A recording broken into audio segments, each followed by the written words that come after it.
Bonjour mes petits loups et bienvenue dans ma serre. Bon, aujourd'hui je vais profiter de vous faire visiter la serre, mais c'est surtout que je tenais à vous faire le bilan de la vidéo que j'ai faite sur le système d'irrigation. Tel que je l'ai posé au départ, j'en suis pas satisfaite. Le goutte à goutte, c'est pas pour moi. Je rejoins David de la chaîne Permaltitude. Je vous mettrai son lien en dessous de ma vidéo si vous voulez voir sa vidéo à lui sur son système d'irrigation. Avec David, on a eu la même idée, c'est-à-dire on enlève le goutte à goutte, on débouchonne et on laisse nos tuyaux arroser le plant pendant au moins 10 minutes, un quart d'heure, suivant votre débit d'eau. C'est toujours pareil, vous regardez à peu près. Par exemple, si vous n'êtes pas sûr, vous pouvez toujours mettre votre débit dans un arrosoir et vous calculez le temps qu'il lui faut pour remplir un arrosoir. C'est à peu près ça que je laisse, voire un petit peu plus. Je préfère faire des arrosages intermittents avec quand même pas mal de jours d'absence d'eau plutôt que faire des arrosages tous les jours avec du goutte à goutte. Je vais mettre le système d'irrigation en route et puis on va regarder quel débit j'ai à peu près sur le pied. Voilà. Alors ici, j'ai gardé, vous voyez, ça c'est la vis pour le goutte à goutte. Donc plus vous vissez et plus le débit diminue bien sûr. Si je laisse, voilà, ouvert à fond, ça donne ceci. Mais vous pouvez tout de même, au pied de vos plants, ralentir un tout petit peu en vissant, voilà, mais en ayant quand même un débit suffisant pour qu'en un quart d'heure, vous ayez une bonne masse d'eau qui va aller alimenter les racines en profondeur. En étant en goutteur, ça avait tendance à se boucher ou s'arrêter. Donc ça vous demande un contrôle perpétuel. Quand vous avez 66 embouts à contrôler, ça devient une corvée. Hein. Le but de mettre un arrosage comme ceci, c'est justement de se limiter les corvées. Alors, par exemple, de l'autre côté, sur la butte centrale, qui, elle, a toujours tendance à sécher un peu vite. L'irrigation, je la laisse voilà, à fond. Je cale au milieu, ça va donner une humidité ambiante à l'ensemble. Au même titre que tout le monde, le temps est mauvais, il fait froid pendant la nuit, le temps ne se réchauffe pas, donc ça pousse pas bien vite. Mais c'est pas grave, ça va bien arriver à un moment ou à un autre. Je voulais vous montrer une petite astuce dans la serre. Je ne sais pas si vous voyez, on a l'impression que j'ai fait de la décoration, mais c'est pas de la déco. J'ai mis des supports, ces supports-là en bois. Non seulement elles aident les plantes à s'accrocher, mais c'est surtout qu'elle sert de support aux oiseaux qui viennent dans la serre. Les oiseaux viennent manger les chenilles, les papillons qui ont une petite tendance à attaquer surtout les piments. Je vois qu'ils aiment bien, donc ça m'arrange. Là où je vois que les oiseaux arrivent, c'est parce que j'ai des crottes juste en dessous, donc c'est bien, ça marche bien. Alors, on va faire un petit tour. Donc vous voyez, il y a toujours la belle lavande qui prend de l'ampleur. Et à chaque fois que je passe à côté, ça bouge les fleurs et du coup ça envoie les effluves de lavande partout dans la serre. J'ai mis sur le côté les tomates. Ne me demandez pas les variétés, ça c'est la spécialité de Jaco et Lily. Ce sera donc la surprise au final. Les belles grappes de tomates qui commencent à se faire. Bon ici ça sera de la tomate longue.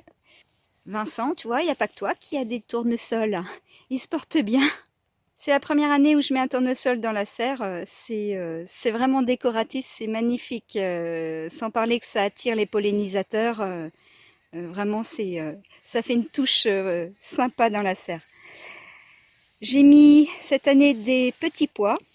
Alors, pas semés direct, hein, je les avais fait pousser en plan et après je les ai plantés ici. À la base, c'était surtout pour fixer l'azote au sol. Et puis, en fait, compte, j'ai de belles récoltes. Je suis contente. On s'est déjà fait 2-3 belles assiettées de petits pois. Alors, le piment de belle rubis, je n'ai pas encore testé. Je remercie Julien. C'est les graines qu'il m'a offert à Noël. On va voir ce que ça va donner. J'ai de la chance, je n'ai pas de pucerons dans ma serre. Je ne sais pas pourquoi moi j'y échappe et les autres non. Est-ce que le fumeterre fait partie des plantes répulsives à pucerons? Je sais que elle répulse certains insectes. Je ne sais pas si elle est spécifique aux pucerons. En attendant, écoutez, C'est plutôt encourageant de n'avoir aucun traitement à faire. Ici, je vais essayer de vous mettre une photo avant-après, mais ça c'est le plant de tomate qui avait gelé, mais où il restait un peu de vie. J'avais taillé toutes les feuilles qui étaient grillées, puis le voilà. Hein. Il est bien reparti, je suis contente. Donc ma serre, c'est un petit peu du gros mélange. Hein. Hop. Si on regarde en dessous ici, hop là, j'ai une beau persil, aubergine, une belle salade paumée là, il faut que je la récolte, elle va monter. Le basilic thaï, c'est mignon comme tout, c'est vraiment joli. Et quand vous mangez, c'est un goût d'anis en fait. Hein. Ici, c'est le fameux légume dont je ne trouve plus le nom, qui sert de décoration, je dirais plutôt un fruit même, plutôt qu'un légume, mais voilà. Et là, j'ai tout plein de cornichons qui arrivent. Alors, le gaillet gratron aussi, hein, si vous avez des pucerons, laissez-le. Hein, les pucerons vont préférer aller sur le gaillet gratron que sur vos plantes. Entouré, pareil, de petits pois, un plant de concombre. Ah, par contre, il pousse pas. Alors, je pense que j'ai un canal de rongeurs qui passe en dessous. Certaines racines doivent être dans le vide, donc le temps que le plant s'installe un petit peu ailleurs, il souffre un peu. Encore de la nette ici. Qu'est-ce que c'est beau, c'est doux. Tiens, si quelqu'un peut me dire, qu'est-ce que c'est ça comme plante? Elle a une petite tendance à pousser, elle est assez tortueuse. Elle longe le sol. Je pense pas qu'elle fasse de légumes. J'ai l'impression qu'elle me fait que des plants. Elle est velue sur le dessus et glabre en dessous, donc pas de poils en dessous. Donc merci de me mettre le nom en dessous. J'avais planté quelques oignons blancs à droite à gauche. Voilà pour le tour de la serre. Salut Toto, je t'ai entendu parler la dernière fois que tes radis partaient en fleurs. Ben les miens aussi. Donc à un moment donné, les radis vont faire des petites gousses pour les graines. Et ces petites gousses, au tout départ, elles sont d'un vert clair et tendre.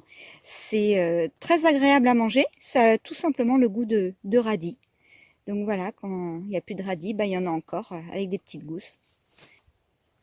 Bon ben voilà mes petits loups, hein, le tour de serre, je ne vais pas vous en dire plus, il n'y a pas grand chose à raconter encore. Sur ce, je vous dis à très bientôt. Même à tout de suite parce que je relance une vidéo sur mes planches. Sur ce, ciao ciao!